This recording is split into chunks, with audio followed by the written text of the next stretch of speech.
প্রত্যেক শ্রেণী পেশা সাধারণ মানুষের মধ্যে এই ধরনের দাবি দেওয়ার সমস্যার কথা থাকবে। এই সমস্যার সমাধানের তো দায়িত্বটা এখনো আমাদের হাতে আসে।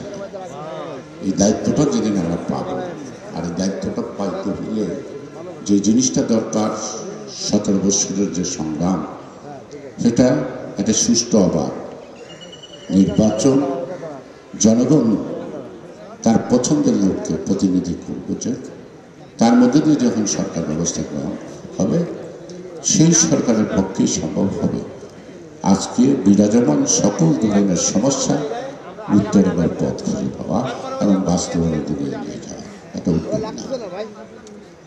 তাই আমি একটু সন্দেহ হয় আর কি মাঝে মাঝে, তাই বলে থাকি হাসিনা পালিয়ে গেছে, তুমি আমি একই আছি যা ছিলাম আগে।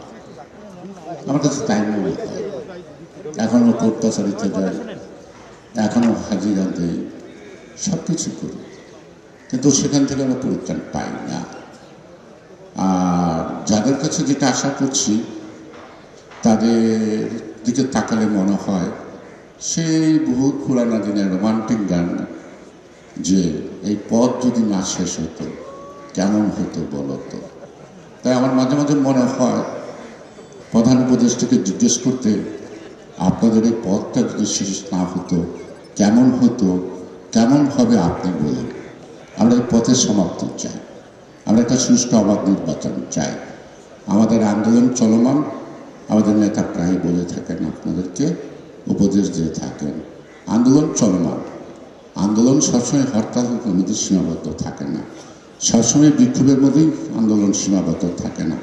এই যে সমাবেত হচ্ছে, আপনাদের মধ্য থেকে ক্ষোভ বিক্ষোভ অথবা আপনাদের চাওয়া পাওয়ার কথা, হিসাব নিকাশের কথা একসঙ্গে বলছেন, এটাও কিন্তু একটা আন্দোলনের অংশ। এর মধ্য দিয়ে কিন্তু আন্দোলনটা গড়ে ওঠে। তাই আমরা অপেক্ষা করছি, মনে হয় আন্দোলনটা চলমান। তবে দুঃখ পাব যদি আন্দোলন করে আমাদেরকে এই আদায় করতে হয়, নির্বাচন আদায় করতে হয়। কারণ তাদের দায়িত্ব হলো নির্বাচন করা। ওনারা প্রতিদিন সংস্কার করছেন, এবং সেই সংস্কার তো 111 থেকে শুরু হচ্ছে।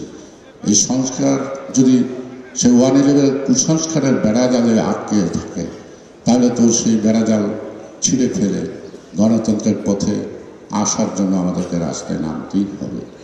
চাই না নামতে, কিন্তু রাস্তায় নামবো না এমন প্রতিশ্রুতি এমন অঙ্গীকার করতে পারি না।